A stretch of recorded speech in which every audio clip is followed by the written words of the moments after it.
en élevant nos pensées vers Dieu notre Père, qui est toujours là, infiniment miséricordieux, infiniment juste, pour nous tendre une main, pour nous aider, par l'intermédiaire de tous ces guides spirituels, à surmonter les difficultés naturelles de notre quotidien, à pouvoir avancer sur notre parcours évolutif, devenir chaque jour un peu meilleur que la veille, grâce notamment à tous ces missionnaires qu'il nous a envoyés. Ils ont laissé tant d'enseignements, comme Jésus, comme Bonjour tout le monde.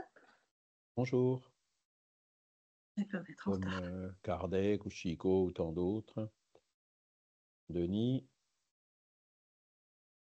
et qui sont venus nous expliquer ces lois qui gouvernent en particulier le monde spirituel et les relations avec le monde matériel, montrant ainsi qui nous sommes, d'où nous venons et où nous allons. C'est pour cela que merci cette occasion d'être réunis ce matin pour pouvoir réfléchir sur toutes ces questions, ce qui nous mettra en syntonie entre nous et aussi avec ces guides, les guides spirituels de chacun d'entre nous, qui nous aideront par l'inspiration, par l'intuition à prendre, pour que ensuite nous puissions, utilisation de notre libre arbitre, les mettre en pratique, donner l'exemple autour de nous. Et nous avons, comme d'habitude, toujours une pensée pour les esprits qui pourraient se trouver parmi nous ce soir et sur lesquels nous appelons, ce matin, pardon, et sur lesquels nous appelons la miséricorde de Dieu.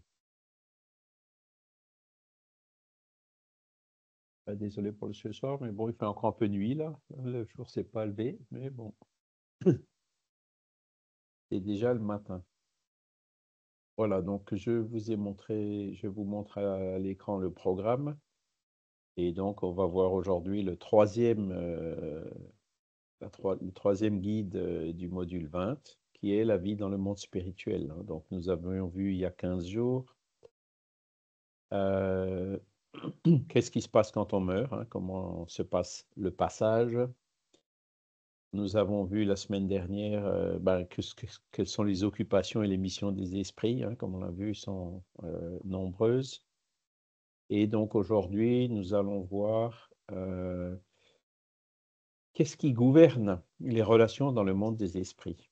Et c'est notamment les sympathies et les antipathies. On va voir aussi plus particulièrement la mission qu'ont les esprits protecteurs vis-à-vis de chacun d'entre nous. Et voilà, donc ce qui gouverne les relations dans l'au-delà, en fait, vous le voyez déjà dans le titre, sympathie et antipathie, c'est ce qu'on appelle la loi d'affinité. Alors, elle gouverne déjà pas mal les relations ici sur la Terre. On a tendance à se réunir plus facilement avec des gens vers qui on a une certaine sympathie, des personnes envers qui on a confiance. hein. La confiance, c'est quelque chose de très important dans les relations personnelles. Alors, évidemment, sur Terre, il peut y avoir ce qu'on appelle des masques ou de l'hypocrisie, des gens qui sont tout beaux, tout gentils, mais qui, dans leur pensée, ne le sont pas tellement. Et ça, je le dis souvent, et puis je le répète, dans le monde des esprits, ça n'existe pas. hein.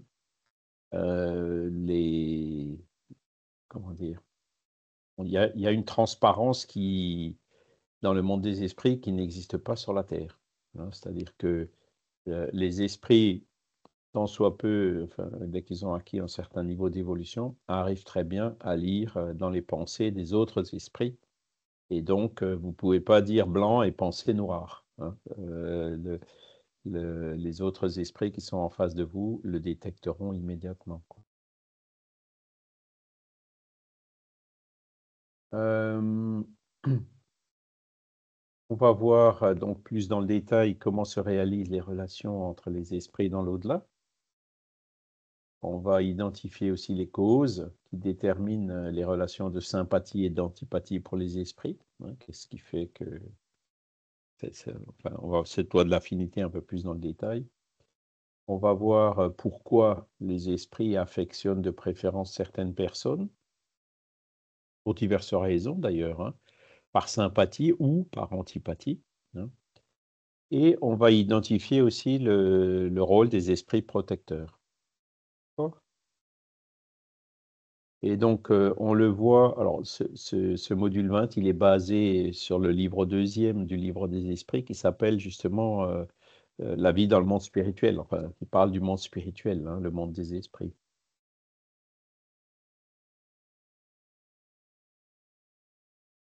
Et donc, à la question 278, les esprits répondent qu'en fait, que les esprits se fuient ou se rapprochent selon l'analogie ou l'antipathie de leurs sentiments, comme cela a lieu parmi vous. Donc, c'est ce que je disais un peu en introduction. Déjà, entre nous, on a tendance à se réunir ou à se fuir selon qu'on a des sympathies ou pas. Des personnes dont vous recherchez justement le contact, que vous êtes content quand vous les voyez ou quand vous les revoyez, auxquels vous écrivez ou que vous appelez de façon spontanée. Et ben, il y a aussi le contraire, quoi, des personnes que vous évitez, quand vous les voyez venir de loin, hop, vous détournez. Et donc, ce qui gouverne ceux-là, eh ben, c'est justement la sympathie ou l'antipathie qu'on peut avoir envers ces différentes personnes. Donc, c'est quelque chose qui régit déjà nos relations entre nous, dans le monde incarné. Et ben, dans le monde spirituel, c'est encore plus fort et pour diverses raisons. Il nous dit aussi, c'est ceux du même rang se réunissent par une sorte d'affinité et forment des groupes ou des familles. Et donc là, on voit que il y a en plus de l'affinité, de la sympathie ou l'antipathie, il y a un deuxième critère qui rentre en compte, c'est le niveau d'évolution, le rang, comme ils disent. Et effectivement, les esprits qui sont plus évolués se regroupent dans des cités spirituelles, comme on l'a vu, ce sont des choses qui existent dans l'au-delà, comme nos solars, c'est un exemple. Nos solars regroupent des esprits qui sont approximativement du même rang. Les esprits d'un rang plus bas ne peuvent pas rentrer dans nos solars. Il y a différents exemples dans le livre, et puis surtout dans le livre, je crois, dans le film, ils n'en parlent pas trop. Il y a des espèces de, comment dire, on voit que il y a, il y a des murs autour de nos solars. Alors on dit toujours, enfin dans le film, et dans le livre aussi d'ailleurs, on dit toujours, oui, mais les esprits ils arrivent à traverser les portes et les murs. C'est vrai, et les esprits arrivent à traverser les portes et les murs matériels. On peut ici, chez nous, s'enfermer à double tour. Ils arriveront tranquillement à passer par le toit, par le plancher, par les murs. La matière physique ne leur fait pas obstacle. Par contre, dans l'au-delà, la matière spirituelle, elle peut faire obstacle. Et donc, le mur qu'on voit dans nos solars constitue effectivement un obstacle pour les esprits qui ne sont pas d'un rang ou d'un niveau d'évolution qui est compatible avec ce mur. Si vous voulez, les esprits, en fait, se classent automatiquement de par les lois de la nature selon leur niveau d'évolution. C'est comme je vous avais donné, je crois, récemment l'exemple, vous avez des thermomètres qui sont un tube avec de l'eau, généralement colorée, et vous avez différentes sphères avec justement la température en degrés qui sont dans ce liquide. Et selon la température, les sphères, elles montent ou elles descendent automatiquement. Enfin, elles ne peuvent pas se croiser. Et donc, vous voyez la sphère qui plane entre deux eaux, c'est la sphère qui correspond à la température ambiante qui règne autour de ce tube.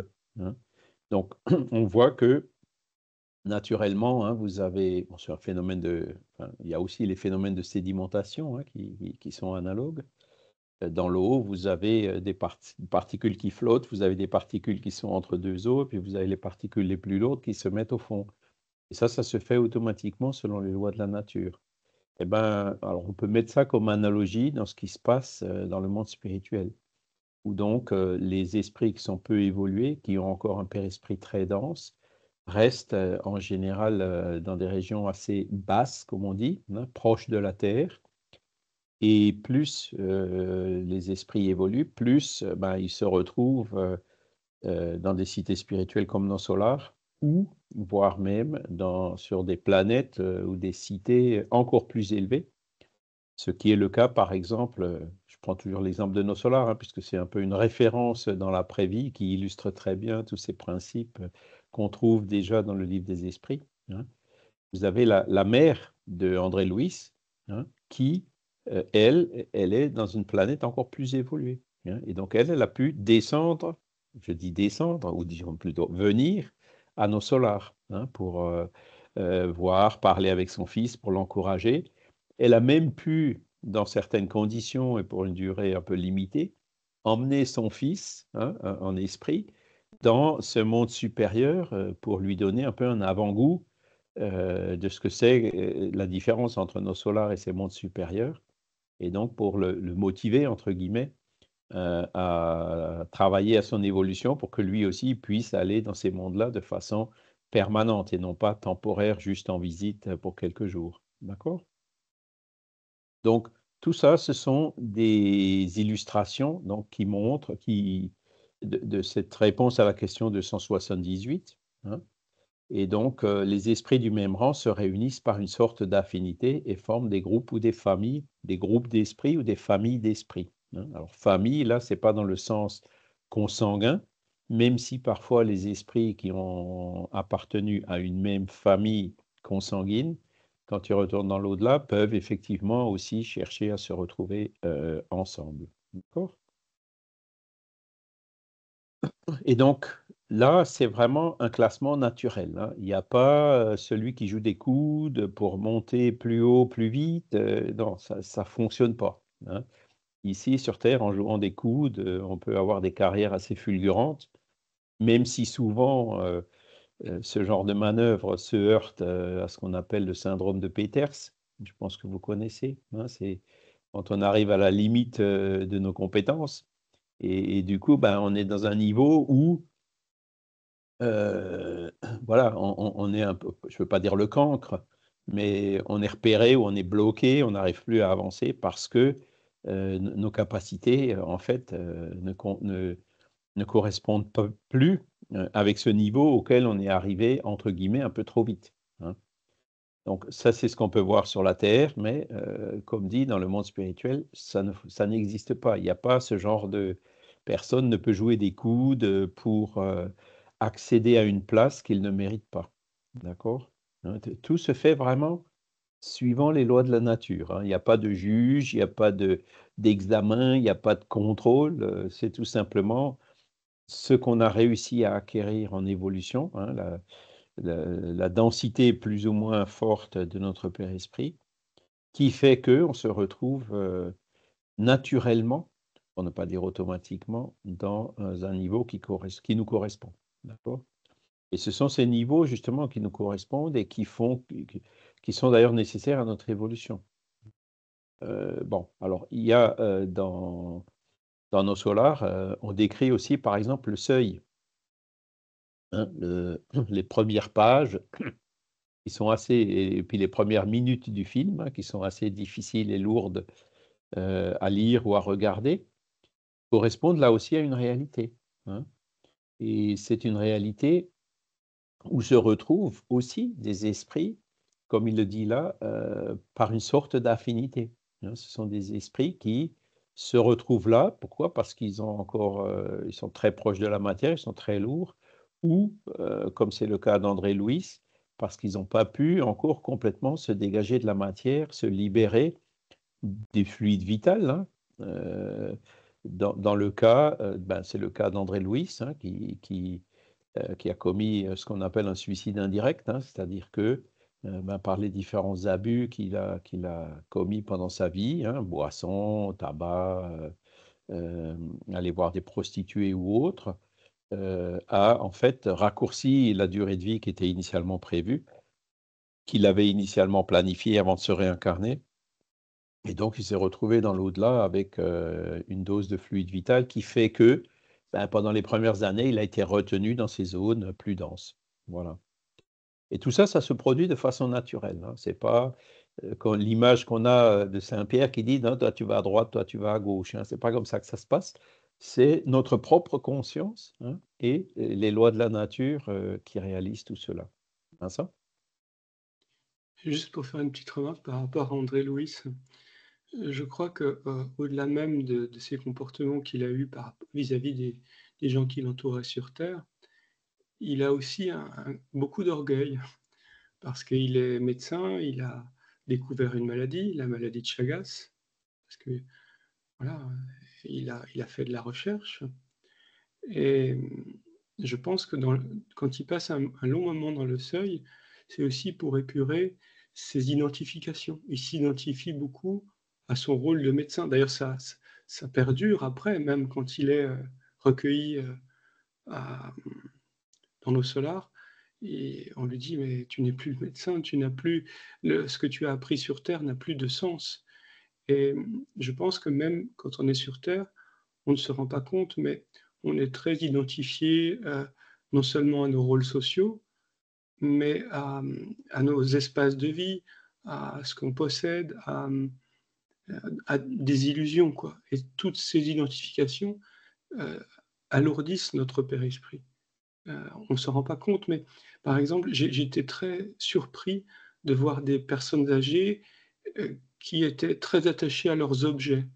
Oui. Quand on touche aux objets qui les ont accompagnés toute leur vie, c'est comme si on touchait à leur corps.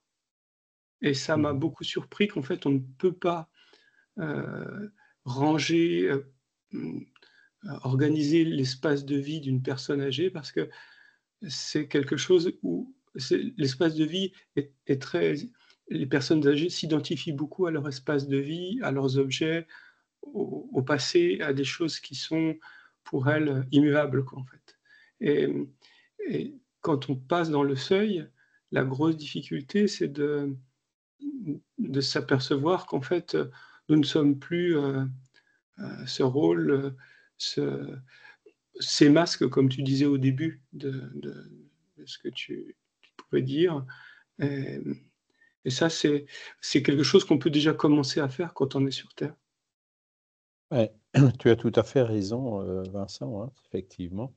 Alors, euh, dans le cas d'André Louis, alors le fait qu'il ait découvert la maladie de Chagas, bon, c'est suivant l'hypothèse qu'il aurait été Carlos Chagas, hein, le fameux médecin brésilien, donc, qui est venu par après. Donc c'est possible, hein, en tout cas, il était médecin. Et quand il arrive dans l'au-delà, ce qu'on lui dit, enfin, je corrige un petit peu ce que tu as dit, on lui dit pas que ce que tu as appris, ça sert à rien. On lui dit ce que tu as appris, ça sert sur la terre, hein, mais pas ici dans le monde spirituel. Dans le monde spirituel, tu n'as rien appris dans la faculté de médecine terrestre de ce qui est des soins, des traitements, ici dans le monde spirituel, quoi. C'est là où il a été, entre guillemets, remis en place. Et on lui a demandé de reprendre le balai pour balayer la poussière qui était par terre, quoi, hein. Et après, effectivement, tu as raison, hein, l'attachement aux choses terrestres, c'est un autre facteur qui nous retient ici sur la Terre, qui nous empêche justement de nous élever pour aller dans des endroits qui éventuellement nous correspondent, hein, tout comme elles ont correspondu à André Louis, parce que on voit bien, et ça c'est quelque chose qui est remarquable autant dans le livre que dans le film, combien il se rend compte de ses erreurs et qui se corrige, hein. Surtout par rapport à la caricature dans le film, c'est la petite vieille là qui venait avec son époux pour le faire soigner. Ils n'avaient pas d'argent et il le faisait un peu à contre-cœur et tout. Et après, il s'est rendu compte qu'il a eu, voilà, que il a peut-être fait le bien, mais à contre-cœur, et qu'il aurait beaucoup mieux fait de le faire avec son cœur, justement, hein. Parce que la reconnaissance de ces personnes qui étaient dans le besoin a largement dépassé ceux qui l'anticipaient au départ, hein. Le film le montre très bien. Et donc, du coup, autant il évitait cette personne, même déjà dans Nos Solars, hein, vous vous rappelez, il l'évitait au début du film. Et après, quand il avait compris tout ça, son attitude avait complètement changé, hein. Donc, ça correspond justement à une élévation de notre taux vibratoire, hein, qui fait que, ben voilà, il a trouvé sa place dans Nos Solars. Pourquoi, Et, pourquoi Charles? Il est dans le jugement de cette personne parce qu'il se considère comme supérieur. C'est ouais, l'identification au masque du médecin. mhm, S'il c'est se ça. voit comme dans sa pleine humanité, il voit la personne qui est vraiment là. C'est ça la difficulté. Moi, j'étais face à des directeurs de production qui étaient responsables de milliers de personnes, et je voyais l'humanité qui était derrière cette personne et pas le rôle professionnel. Mhm, Et souvent, c'est la difficulté, c'est-à-dire qu'on rencontre la souffrance des gens, on rencontre le rôle professionnel, le rôle social, mais moi, je sais que, par exemple, mon père, je n'ai jamais pu le rencontrer. Je n'ai rencontré que sa souffrance. Pourtant, je n'étais pas spirit à l'époque, mais je lui ai dit, heu, dans l'au dans l'après-vie, quoi, quand on sera mort, on pourra vraiment se rencontrer et se parler. Alors que j'étais pas mhm. du tout dans ces mouvements spirituels, mais je lui ai quand même dit que, le seul moment où on pourra vraiment se parler, c'est quand on sera mort, quoi, quand on sera passé de l'autre côté, parce qu'il n'y aura plus ce masque de la souffrance, Tout à la fait. souffrance psychologique, quoi. Les masques tombent, effectivement. Voilà. Et puis pour les personnes âgées, oui, tu as raison aussi, hein, ils sont attachés aux choses matérielles. Alors, pas toutes, hein. Il y en a, bon, aussi je vous ai déjà cité l'exemple de ma mère, hein, qui avait connu les pénuries pendant la guerre et qui donc était toujours attachée à certains stocks stratégiques, hein, de sucre ou de papier toilette, ou, enfin, voilà, c'est hein, ce qu'on a retrouvé un peu pendant la pandémie. Et qui, ben, elle a eu donc Alzheimer, et puis donc elle s'est retrouvée par nécessité, hein, parce qu'on ne pouvait plus, elle tombait par terre la nuit, enfin, fallait, voilà, surveillance 24 heures sur 24, dépendance, on ne peut plus gérer à la maison, même avec des aides à domicile, donc elle s'est retrouvée en EHPAD. Et c'est ça, en fait, qui lui a permis de décrocher complètement par rapport à ces choses. Et chaque fois que pendant sa maladie, enfin, quand elle était à l'EHPAD, je lui demandais: «Mais tu veux retourner à la maison, pour aller voir tes choses, en gros?» Elle disait: «Non, non, non, maintenant ma place, c'est ici». Et donc voilà, c'est un des bénéfices de la maladie d'Alzheimer, qui est justement aider à se détacher de ces choses terrestres, quoi. Voilà. Donc, voilà comment se fait, les groupements entre guillemets entre différents esprits. Et là, vous avez, ben, des esprits scientifiques qui se regroupent avec des esprits scientifiques. Vous avez des esprits, on le voit dans d'autres livres, hein, par exemple, des esprits qui étaient, des admirateurs de Napoléon ou de Jules César, bah, qui se retrouvent entre eux. Vous pouvez avoir différents groupements comme ça qui rassemblaient les personnes pour une certaine sympathie dans le monde physique, et qui continuent aussi dans le monde spirituel, hein. Des artistes qui se regroupent avec des artistes, etc. Ensuite, dans la question 297, il va un peu plus dans les relations particulières, hein. L'affection que deux êtres se sont portés sur la terre se continue-t-elle toujours dans le monde des esprits, hein? Et les esprits répondent: oui, sans doute, si elle est fondée sur une sympathie véritable. Donc, les affections fondées sur des sympathies véritables, sincères, se perpétuent. Elles continuent dans le monde spirituel. La personne que vous avez vraiment aimée sur la terre et qui vous a vraiment aimé continue, ces relations d'amour continuent, même quand il y en a un qui est dans le monde incarné et l'autre dans le monde spirituel, et aussi lorsque les deux se retrouvent dans le monde spirituel. D'accord? Et il continue avec un mais, hein, donc, mais si les causes physiques y ont plus de part que la sympathie, elles cessent avec la cause.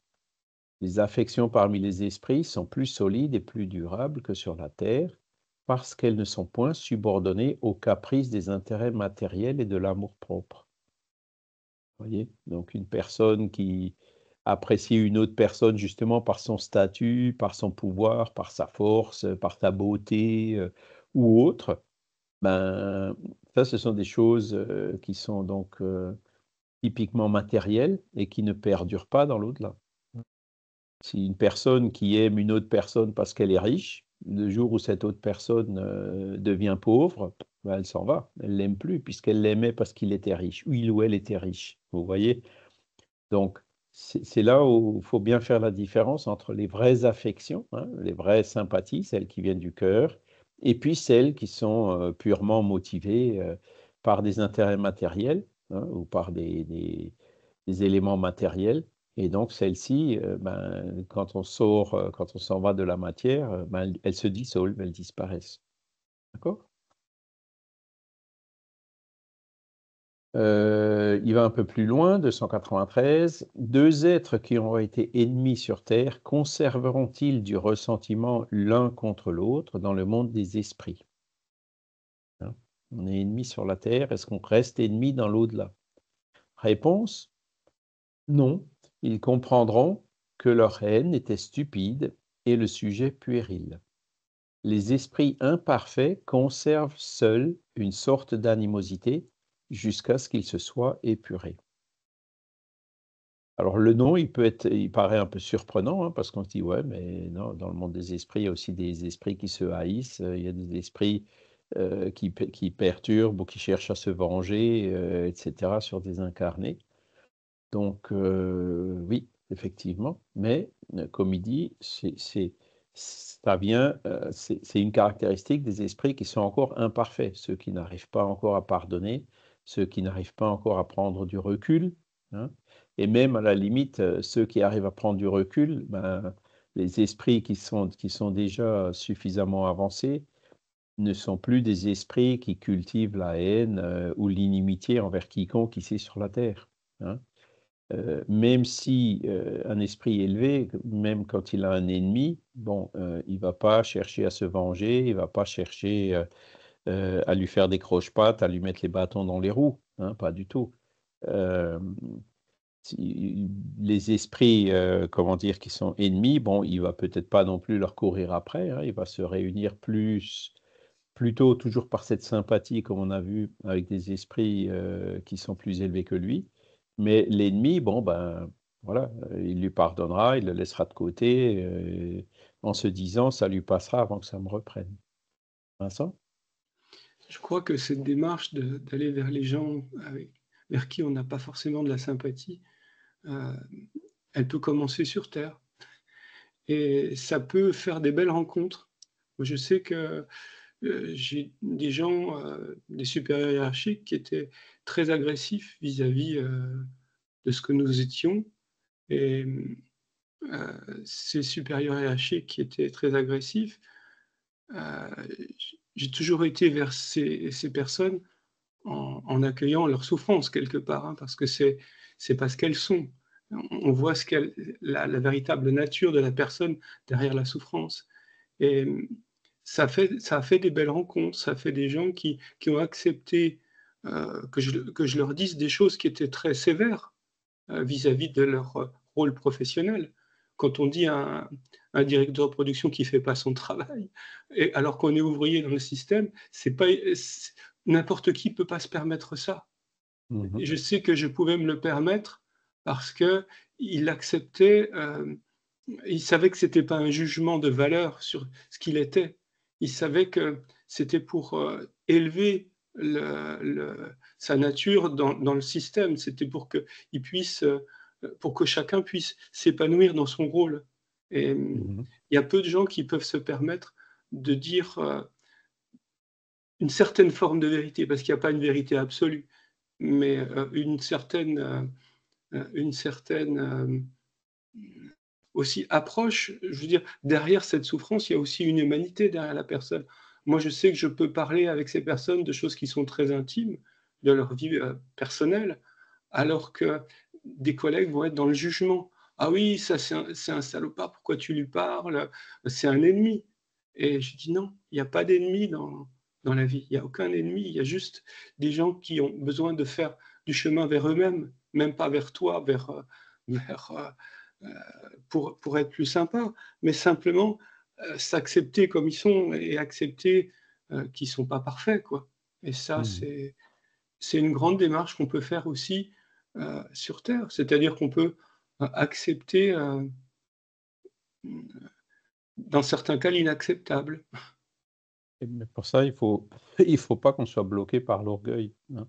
C'est ça. Et ce que tu dis, en fait, d'une certaine manière, ça illustre ce qu'il dit au début de la réponse, hein. Ils comprendront que leur haine était stupide et le sujet puéril. C'est-à-dire que, voilà, c'est sûr que c'est jamais Mais agréable de se faire entendre j'ai des beaucoup de collègues, pardon. reproches. Ouais. Oui, J'ai beaucoup de collègues qui sont encore dans les réflexes basiques, c'est-à-dire de lutte ou de fuite. C'est-à-dire oui, que soit oui. je vais me battre contre la personne, soit je vais fuir. Mais Mhm. la démarche d'avoir un regard plus profond sur la nature profonde de la personne, c'est très long, c'est très difficile.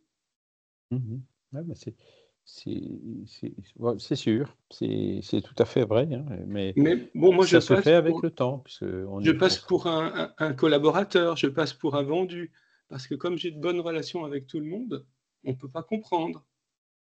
mhm. On comprend pas. Les collègues nous disent: «Mais c'est un ennemi, c'est pas un ami». Je dis: «Il y a pas d'ennemi, il y a pas d'amis. Il y a juste, des gens qui sont en croissance spirituelle». C'est-à-dire que je le dis pas comme ça, mais qui ont des choses à apprendre dans la vie et qui sont à un point d'évolution, même s'ils sont encadrants, même s'ils sont, à des postes de responsabilité, encore du chemin à faire. Moi, j'ai Et c'est rencontré des directeurs de la culture qui étaient des gens qui avaient une certaine aura, une certaine façon de parler, certaines postures même physiques et mentales, mais qui étaient des petits garçons. Derrière mhm. ce cette posture, ce masque, comme tu disais, il y avait un tout petit garçon qui était timide et qui avait peur d'être rejeté, qui avait peur de ne pas être à la hauteur et moi je voyais le petit garçon, je voyais pas la personne qui avait un masque et qui avait une certaine aura, physique et qui jouait son rôle. Je voyais le petit garçon derrière et il et le savait bien et et qu'on c'est avait une grande peut-être une sympathie. On avait une grande sympathie les uns pour les autres parce qu'ils savaient que ils pouvaient pas tricher avec moi. Je savais qui ils étaient profondément. c'est peut-être une faculté de clairvoyance que tu as, hein, justement, de voir à travers les masques, hein. Mais c'est C'est aussi pénalisant, Charles, parce que tu t'orientes vers les gens qui sont authentiques et des gens qui sont authentiques, il y en a pas beaucoup.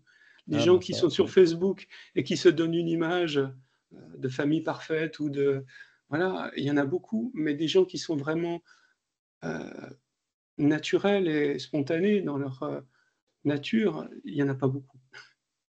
c'est vrai et c'est ça qui est un peu malheureux, quoi. On le voit aujourd'hui de plus en plus un peu partout, quoi. Les gens se chamaillent au lieu de chercher à s'entendre.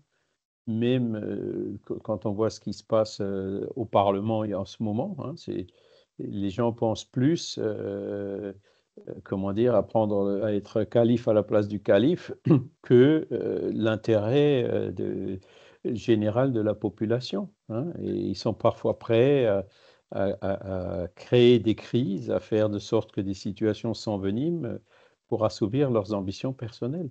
Et ça, c'est vrai que c'est malheureux et puis de voir que des personnes à ce niveau-là, en sont encore là.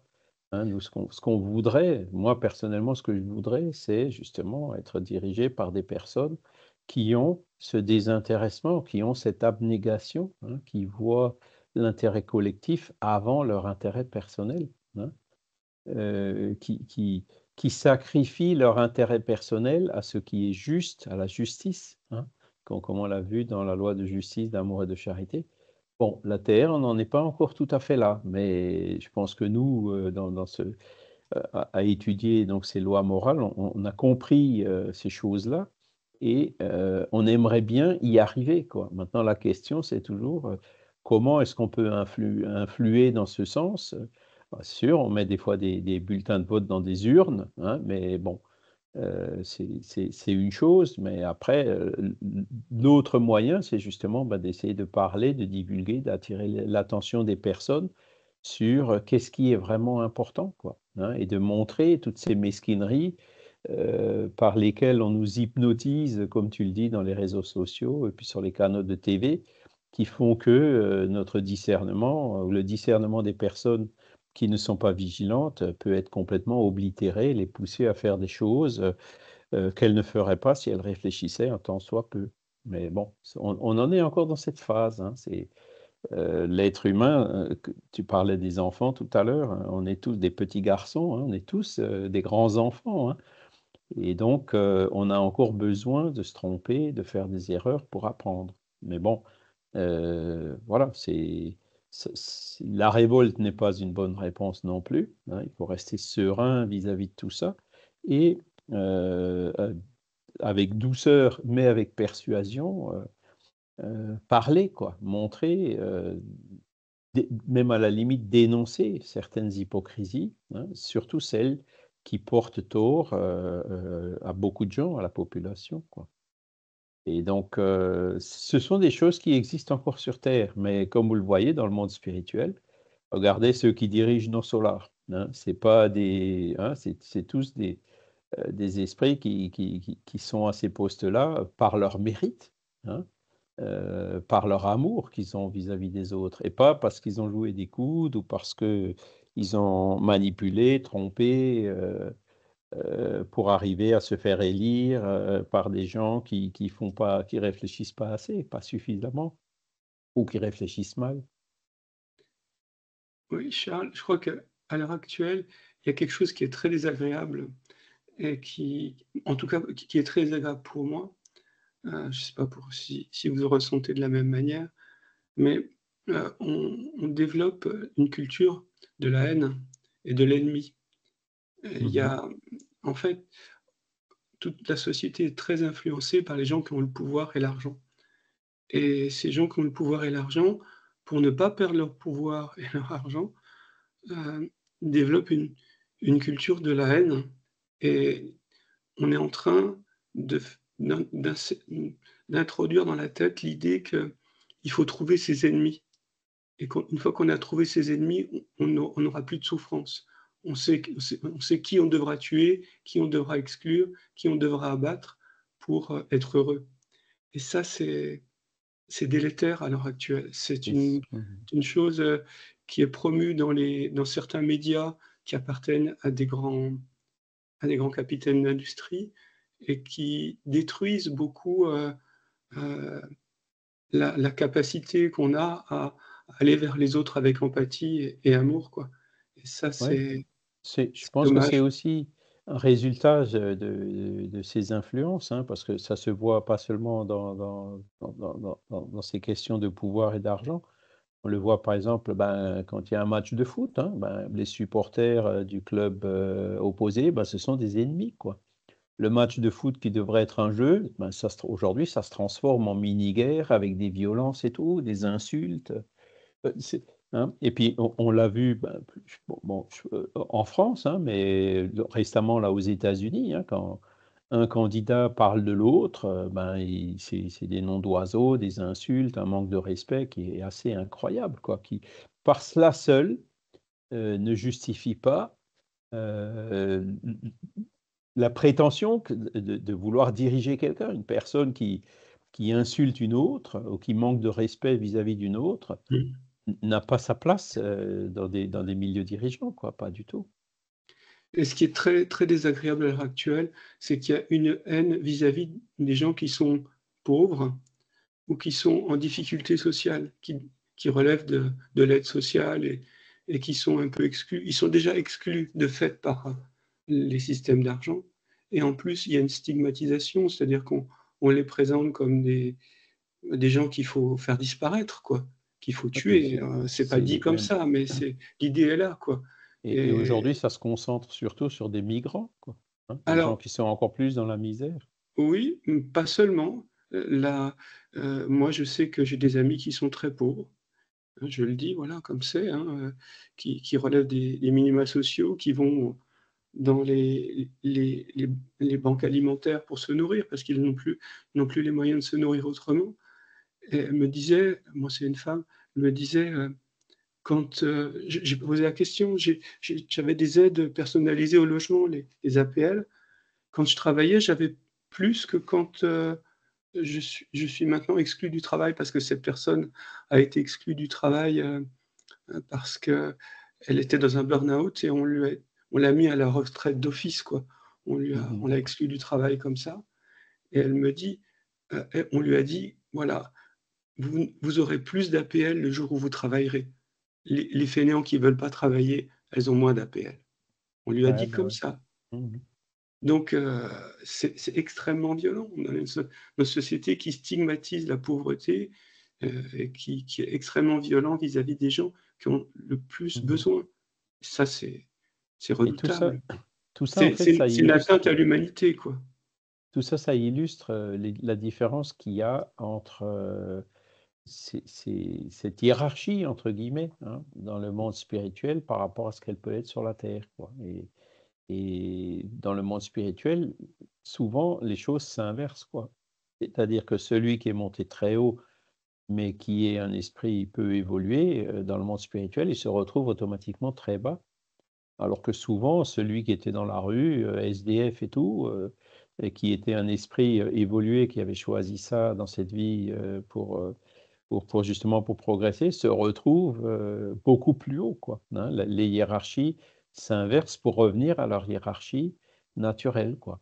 Et comme de toute façon, un jour ou l'autre, on va retourner dans le monde spirituel, hein, autant s'habituer à ça tout de suite, hein, parce qu'il vaut mieux, s'y habituer tout de suite à cette transparence, hein, pour pas se retrouver, dans la honte ou dans les remords de conscience ou toutes ces choses-là, le jour où on arrive là-bas, quoi. Et c'est d'ailleurs un peu ce qui nous dit là la question 294, pardon. Le souvenir des mauvaises actions que 2 hommes ou 2 femmes évidemment ont pu commettre à l'égard l'un de l'autre est-il un obstacle à leur sympathie? Réponse: oui, il les porte à s'éloigner, autant sur la terre que dans le monde spirituel. Et cet éloignement continuera tant que, on ne sera pas arrivé à ce qui est écrit ici, hein. Tant qu'il y a pas ce pardon et cette compréhension que cette animosité était, stupide et le sujet puéril, hein. Mais Gérald, c'est très important de dire que nous ne sommes pas nos mauvaises actions. Parce que on s'enferme de nouveau dans des identifications. Mmh. C'est quelqu'un qui a fait une mauvaise action, il l'a fait à un moment précis et c'est pas ce qu'il est définitivement.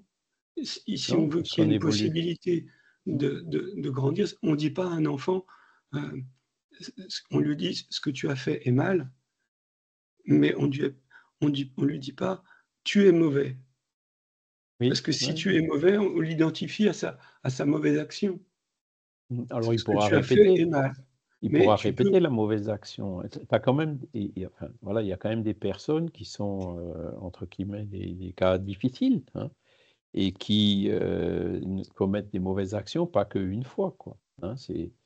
Moi, j'avoue que je suis pas encore à ce niveau-là, hein. Il y a des personnes que j'évite, il y a des personnes que je veux pas voir parce que je sais que je leur fais pas confiance, hein, voilà, et que les mêmes causes produisant les mêmes effets, voilà, je veux pas aller mettre ma tête dans la gueule du loup, quoi. Je préfère, rester justement dans des milieux où il y a plus d'affinité pour pouvoir travailler plus sereinement, tu vois?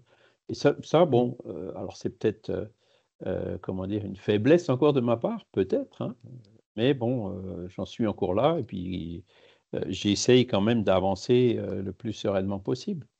Je sais très bien que j'aurais du mal, à avancer, heu, dans un milieu où, la personne, elle est constamment d'un avis contraire au tien, quand tu veux aller à droite, elle va à gauche, quand tu veux aller à gauche, elle va à droite, hein, donc moi, c'est pas mon truc. Je préfère, c'est pourquoi on travaille au mouvement Spirit francophone avec Jean-Paul et tout, parce qu'on a une certaine communion de pensée, une certaine communion d'idées, quoi. Ce sont d'ailleurs des conditions nécessaires, hein. Par exemple, quand on fait un travail, dans une équipe ou même, par exemple, d'une réunion médiumnique, il faut que les personnes aient une communion de pensée. S'il y en a un qui veut une chose, l'autre il veut autre chose, ça ne fonctionnera pas. Hein. Donc c'est parfois un simple souci d'efficacité de vouloir réaliser un travail qui te porte naturellement à aller chercher des personnes avec lesquelles tu t'entends pour réaliser ce travail. Dans le monde professionnel, ce n'est pas toujours possible, je sais. Mais quand on regarde les nouveaux critères comme l'intelligence spirituelle, on voit que c'est des facteurs clés pour qu'une équipe fonctionne bien. Hein. Le système de concurrence entre les membres d'une équipe est révolu. Hein. On voit très bien que le système où chacun collabore et est bienveillant vis-à-vis de l'autre fonctionne beaucoup mieux que cet ancien système de concurrence. Ça, c'est au niveau d'une équipe, mais je pense que ce sont des choses qui vont fonctionner aussi de façon beaucoup plus large. Par exemple, au niveau des lois du marché ou du libéralisme, où on voit très bien que dans une certaine mesure, c'est bien, mais quand ça dépasse une certaine mesure, ça finit par être préjudiciable. Et je vois qu'en ce moment, les débats, on est en plein dedans, quoi. Hein, avec les marchés qui se referment, les frontières qui se referment. Voilà. Donc, faut trouver le juste milieu et en fait trouver justement cette direction, ce sens de cette hiérarchie qui fonctionne dans le monde spirituel, parce que c'est celle-ci qui, peu à peu, doit aussi, va en fait s'implanter sur la Terre au fur et à mesure qu'elle évoluera. Hein, quand on sera dans le monde de régénération, c'est parce qu'on aura compris, on aura réussi à mettre en place des systèmes qui justement favorisent la bienveillance réciproque, mutuelle, plutôt que la concurrence, etc., comme on le voit un peu trop chez nous. Hein. Et donc, une personne qui a souffert d'une autre personne peut effectivement s'éloigner de cette personne, autant ici dans le monde physique que dans le monde spirituel. Hein. Alors, les esprits, 484, les esprits affectionnent-ils de préférence certaines personnes? Ça, c'est les relations entre les esprits et les incarnés. Réponse, les bons esprits sympathisent avec les hommes de bien susceptibles de s'améliorer. Les esprits inférieurs sympathisent avec les hommes vicieux ou qui peuvent le devenir. De là leur attachement, suite de la ressemblance des sensations. C'est là où on voit aussi une question assez fondamentale de cette loi d'affinité. Hein. Qu'est-ce qui fait qu'il y a des mauvais esprits qui nous embêtent? Qu'est-ce qui fait qu'une personne est plutôt assistée par de bons esprits? Ça dépend en fait de la personne, ça dépend de nous. Hein. Si on cherche à faire le bien ou qu'on cherche à travailler pour s'améliorer, on va forcément attirer des bons esprits. D'accord? Et notamment notre guide spirituel qui sera là pour nous aider. Hein. Les esprits inférieurs pourront chercher à nous détourner de cette voie, chercher à nous faire des croche-pattes, essayer de profiter un maximum de nos faiblesses. Mais si on est vigilant, ils ne trouveront pas de prise sur nous et naturellement, ils s'éloigneront. Ils iront trouver des proies. Je suis désolé du mot, c'est un mot un peu dur, mais ils iront trouver des personnes qui sont plus ouvertes à leurs suggestions. Vous voyez? Et c'est ce qu'ils disent. Hein, les esprits inférieurs s'attachent avec les hommes vicieux. Donc voilà, les vicieux attirent des esprits vicieux, les avares attirent des esprits avares, les drogués attirent des esprits de drogués, les violents attirent des esprits violents, etc. Hein, c'est toujours cette loi d'affinité. Hein. Alors vicieux ou qui peuvent le devenir, hein, c'est-à-dire ceux qui sont encore faibles et qui justement se laissent aller à de mauvaises suggestions. Hein, elles se laissent aller dans le mauvais sens. Et là, les bons esprits seront, comme dans le cas précédent, là pour essayer d'éviter qu'on se laisse trop aller à ces suggestions. Mais les mauvais esprits, quand ils voient qu'on les écoute, eh ben forcément, ils restent et puis c'est là où ils s'accrochent encore plus. D'accord? Donc, vous voyez, ça, c'est cette loi d'affinité. Hein, et on ne s'en rend pas toujours compte, mais c'est là où on voit que, enfin moi personnellement, je suis quand même heureux d'avoir certaines branches solides auxquelles je peux me raccrocher. hein, comme justement ces lois morales, en se disant, ben voilà, j'ai un meilleur discernement du bien et du mal, et puis d'avoir la voix de la conscience, je dirais, l'écouter un peu plus, hein, et plus on l'écoute, plus elle nous parle d'ailleurs, hein, pour voilà, stopper ou réduire au maximum tout ce qui donne mauvaise conscience, et au contraire, encourager tout ce qui donne bonne conscience, tout en ayant des références solides, hein, qui sont ces fameuses lois morales qu'on a étudiées dans les semaines passées, et qui nous éclairent sur le bien et le mal de façon générique. D'accord? Donc ce discernement plus cet effort qu'on fait sur nous, c'est ça qui éloignera les mauvais esprits et attirera les bons. Hein. Il y a il y a une personne enfin, il y a une question dans le livre des esprits qui dit comment il faut faire pour éloigner les mauvais esprits. La réponse, il faut attirer les bons. Et c'est suivant ce critère qu'on voit ici. D'accord? Et la question suivante, donc, ça vient de l'Évangile selon le spiritisme, elle parle du guide spirituel. D'accord? Et donc, on va le lire. Nous avons tous un bon esprit qui s'est attaché à nous dès notre naissance et nous a pris sous sa protection. Il remplit auprès de nous la mission d'un père auprès de son enfant, celle de nous conduire dans la voie du bien et du progrès à travers les épreuves de la vie. Il est heureux quand nous répondons à sa sollicitude, il gémit quand il nous voit succomber. Nous l'invoquons alors comme notre ange gardien ou notre bon génie. Et alors, on va déjà s'arrêter là. Donc, vous voyez, tous, sans exception, hein, on a tous un esprit qui est plus évolué que nous et qui a accepté la mission de nous accompagner et de nous aider dans cette vie, dès notre naissance, hein, donc depuis tout petit, jusqu'à notre mort ou parfois même après, hein, et qui nous protège. Hein. C'est l'image de l'ange gardien qu'on a dans les religions classiques, ou on appelle plutôt le guide spirituel ou l'esprit protecteur, hein, dans le vocabulaire spirit. D'accord? Et donc, qu'est-ce qu'il fait? Ben, il remplit auprès de nous la mission d'un père auprès de son enfant. Alors, on a des parents qui s'occupent de nous, hein, des enfants qui nous éduquent, enfin, normalement. Hein, quoique aujourd'hui, le temps que les parents ont pour consacrer à leur enfant est beaucoup plus réduit, hein, de par les contingences de travail et autres, ou toutes les réseaux sociaux, les enfants qui ont le nez sur les écrans, ou les parents qui ont le nez sur les écrans aussi. Ce temps se réduit un peu, hein. Mais bon, notre guide spirituel, lui, il est quand même là, indépendamment des parents. Et parfois, on peut avoir aussi des parents qui sont pas très bons, pas très évolués, qui nous aident pas trop, hein, qui peuvent pas tellement nous aider, hein, pour les différentes circonstances et les choix de vie qu'on a pu faire avant de se réincarner. Mais donc cet esprit, lui, il est toujours là, d'accord? Et c'est sa mission. Et je dis souvent, ces esprits, ce sont pas des bricolos, hein, parce que souvent, bon, j'entends dire: «Oui, mais là, il m'est arrivé telle chose parce que mon esprit protecteur, il n'était pas là, ou comment dire, par l'inattention de sa part. Non, ça n'existe pas.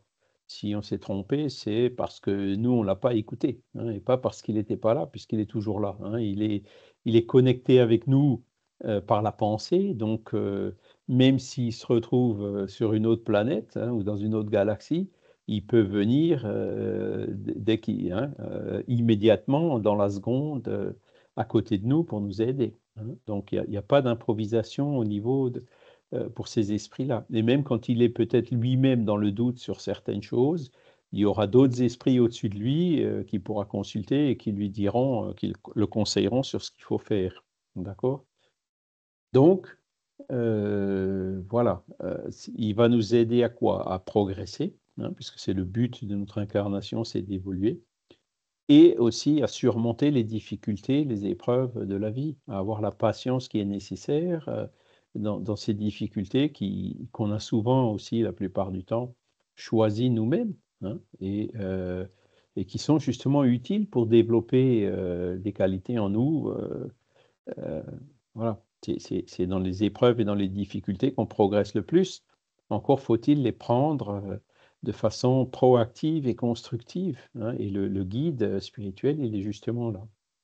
Après, je pense qu'il y a un peu une question de vocabulaire, hein. Il est heureux quand nous répondons à sa sollicitude, donc là on peut comprendre qu'un esprit soit heureux, et il gémit quand il nous voit succomber. Bon, est-ce qu'un bon esprit gémit? Non, bon, ben, il sera moins heureux, hein, mais comme il nous connaît, voilà, il sait très bien le genre d'erreur dans lequel...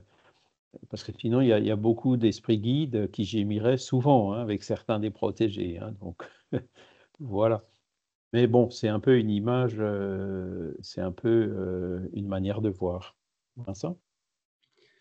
Quand tu fais un parallèle, pardon, quand tu fais un parallèle entre le père et le guide spirituel, je pense que c'est difficile de faire un parallèle entre un père et un guide spirituel. Les parents, malheureusement, ont souvent des attentes vis-à-vis des enfants. Ils veulent se réaliser à travers l'enfant. C'est-à-dire que j'ai pas réussi à être ingénieur, tu devrais être ingénieur, par exemple. Euh, Mhm. il y a beaucoup d'attentes. Donc, le guide est souvent dans l'amour inconditionnel et respecte le libre arbitre. C'est pas toujours le cas des parents. Oui, c'est un esprit, le guide, c'est un esprit qui est plus élevé, hein, donc Et oui, effectivement, son attente au guide, c'est qu'on évolue. C'est ça c'est son ça. attente, hein, c'est notre bien, hein, Et puis, il porte un regard plus profond sur la possibilité d'évoluer. ouais. Ce que demandent souvent les parents, c'est une forme de réussite. C'est pour être assuré sur le fait que nos enfants soient bien dans leur vie. Mais cette réussite, c'est pas ce qu'attend le guide spirituel. Et souvent, Non, lui, on peut non. être ouvrier ou même éboueur. Ce qui peut progresser, c'est le comportement vis-à-vis des lois spirituelles. Et ça, c'est pas du tout ce que les parents attendent souvent. Mhm. Ben, c'est ça en fait, hein, c'est le- l'amour inconditionnel, hein, la vraie charité, le vrai altruisme, c'est ça, c'est vouloir le meilleur pour ben, le protéger, pour la personne, s- euh, sans chercher notre intérêt à nous, hein, notre statut, ou comme tu le dis souvent, les parents. Donc ça, c'est le manque d'abnégation ou d'altruisme. Alors, le guide spirituel, lui, il va évoluer aussi en protégeant un protégé. Tu vois, en protégeant quelqu'un, il évolue aussi, parce que lui aussi, c'est un esprit qui évolue encore, bien, même s'il est déjà plus évolué que nous. Mais il ne fait pas ça, son motif premier, c'est pas son évolution à lui, c'est l'évolution de son protégé. En sachant très bien que plus et mieux il arrivera à travailler, à aider son protégé à évoluer, plus il évoluera lui-même, hein. C'est comme ça qu'il faut voir les choses. Plus on donne, plus on s'enrichit.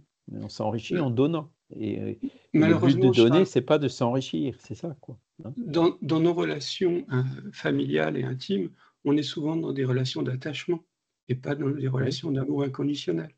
Donc il y a c'est ça. beaucoup d'attentes et les attentes perturbent la possibilité d'avoir une relation complètement saine. Mhm. Et la vraie charité, elle n'a pas d'attente, hein. Elle donne sans rien attendre en retour. Inconsciemment, on a toujours des je t'aime si, Oui. L'amour si tu m'offres des conditionnel, hein. fleurs, je t'aime si, cela. Voilà, c'est parce qu'on n'est pas encore des esprits évolués. On va y arriver, hein, mais faut travailler. Alors, donc, on a chacun, hein, donc moi, Christine, Vincent, Lydia, Michel, Benoît, Valérie, Grégory, Stéphane, les autres qui sont sur le deuxième écran, Antoine, Jackie et Marlène, chacun de nous a un esprit qui s'occupe exclusivement de nous. Moi, je ne connais pas son nom, hein. Je l'appelle Marcel, Pierre, Paul, Jacques, mais je sais qu'il est là, hein. Est-ce que c'est ça qui est essentiel, hein. Parfois, c'est des esprits qui n'ont pas de nom, hein, qui ne se sont pas incarnés depuis un moment, voilà. Mais après, quand on le sait, hein, et quand on regarde avec du recul certains épisodes de notre vie, on voit à quel point, hein, on le voit rarement pendant, on le voit surtout après avec le recul, on voit à quel point il nous a aidés à certains moments, hein. pour que des choses se passent, pour que des choses ne se passent pas, dans certaines réactions qu'on a pu avoir à certains moments, hein. Et parfois, on se rend même compte que on l'avait entendu, mais on ne l'a pas écouté. Vous voyez ce que je veux dire? C'est-à-dire que, si j'avais écouté, si j'avais suivi le conseil de ma petite voix, il ne me serait pas arrivé tout ça, hein. Et donc, c'est par ce genre d'observation, par ce genre d'analyse de soi comme ça a posteriori, ou même pendant, a posteriori, ça peut être la minute d'après, vous voyez?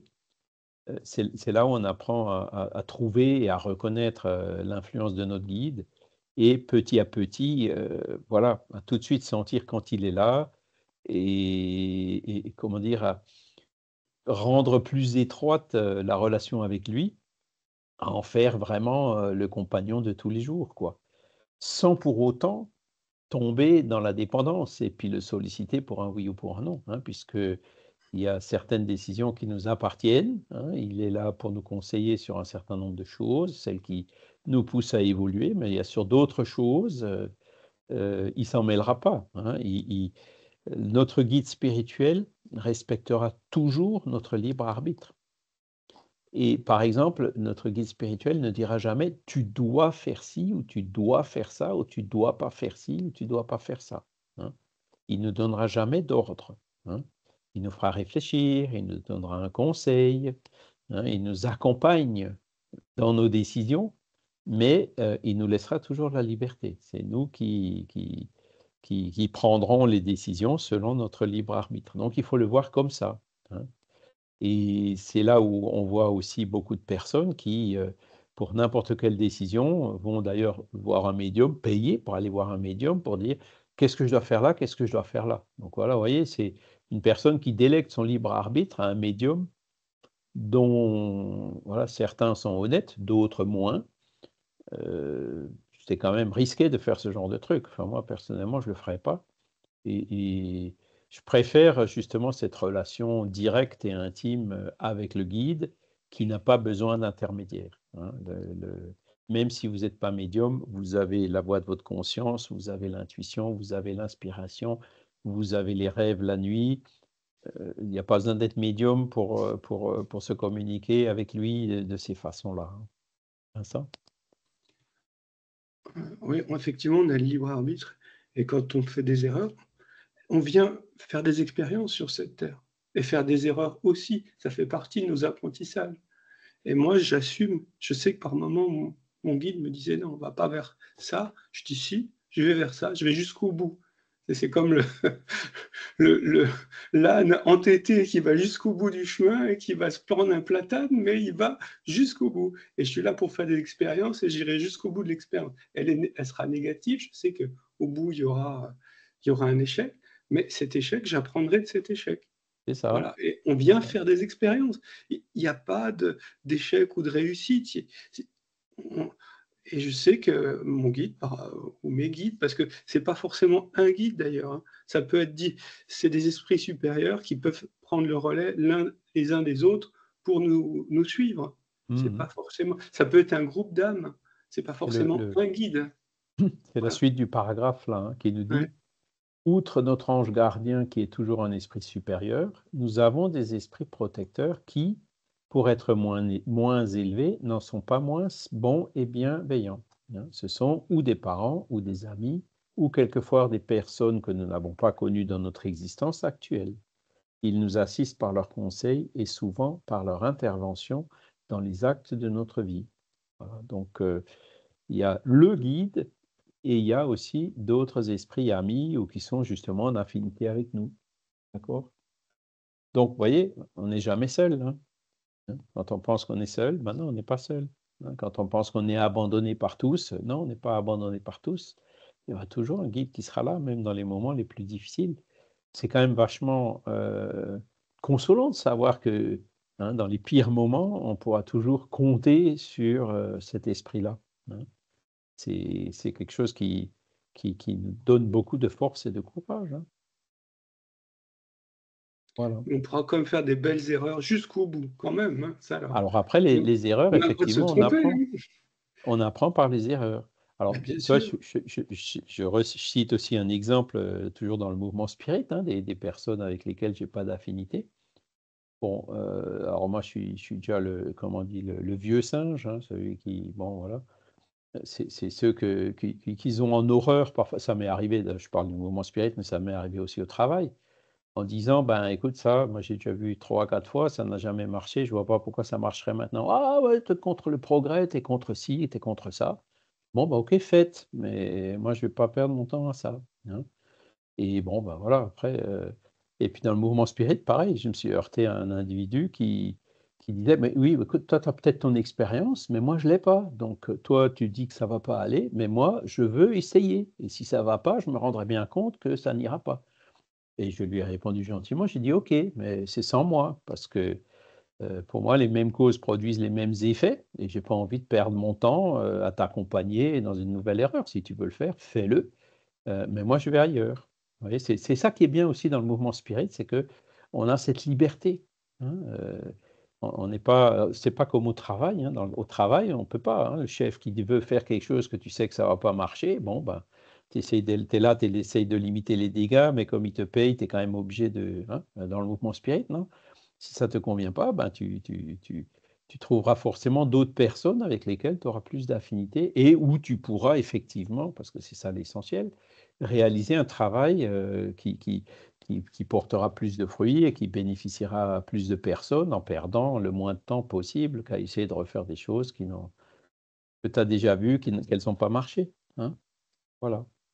Donc ce sont mais effectivement, on apprend des erreurs, hein. C'est des erreurs que moi j'ai commises dans le passé, voilà, on voit encore aujourd'hui, enfin c'est un problème général, quoi, hein. Mais il y a des personnes effectivement qui, voilà, les enfants, tu leur dis: «Touche pas la plaque parce que c'est chaud», mais tant qu'il l'a pas touché une fois, que c'est pas brûlé les doigts, il l'aura pas compris, il t'écoutera pas. Et on est tous des grands enfants, comme on l'a dit. Voilà. Est-ce que vous avez des questions encore sur le sujet? Donc, vous voyez que finalement, bon, les relations d'affinité, c'est un peu comme sur la terre, avec la grande différence que dans le monde spirituel, il y a pas de masque, hein. C'est vraiment des relations de vraie affinité et pas de fausses, affinités ou de choses, qui sont liées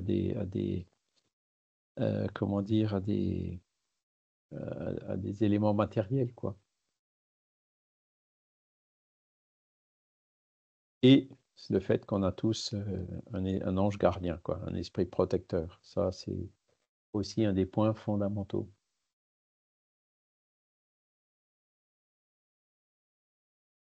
Tout est clair? Eh ben, c'est bien. La semaine prochaine, attendez, on va regarder vite fait, on va rentrer dans un autre module, le module 21. Donc, phénomène de l'émancipation de l'âme. Donc là, on va, donc voir sommeil, rêve, léthargie, catalepsie, somnambulisme et extase, seconde vue. C'est un petit peu, comment dire? On n'a qu'un seul chapitre, sur ce sujet dans ce cours-là, hein, puisque donc ce serait juste une vue générale, hein, parce que ce genre de questions est vu plus en détail maintenant dans le cours qu'on fait sur la médiumnité, hein. Donc là, la médiumnité, là, c'est vraiment on est en plein dans ces phénomènes de, l'émancipation de l'âme, hein. Mais donc, on verra ces questions-là, de façon générale, le la semaine prochaine. Et pour rappel toujours, hein, le cours de la médiumnité, il a lieu le jeudi soir, hein, à 19h45, hein, heure de Paris. Voilà, donc si jamais alors on est en plein peut-être même on a même dépassé un peu le milieu, mais bon, voilà, si vous voulez, vous joindre à ce cours, vous pouvez toujours, hein. Quand on aura terminé, on recommencera une session, hein, pour que vous puissiez, reprendre aussi du début si vous le souhaitez. Voilà. Dernière question ou ah, si on n'a pas, ça y est, le jour s'est levé. On va faire une petite prière de fin pour remercier, tous les bons esprits qui étaient là avec nous aujourd'hui, notamment, l'ange gardien de chacun d'entre nous, hein, qu'on a vu effectivement qui existe et qui est certainement là dans ces moments d'apprentissage pour nous aider justement à assimiler et à graver ces choses-là dans notre mémoire et aussi à nous encourager à les mettre en pratique, à les travailler pour avancer, quoi, pour évoluer, pour essayer le plus possible de faire les bons choix pour notre avancement et aussi l'avancement de l'humanité. Voilà. Merci à tous. Excellent dimanche. Excellente semaine. Et je vous dis à la semaine prochaine.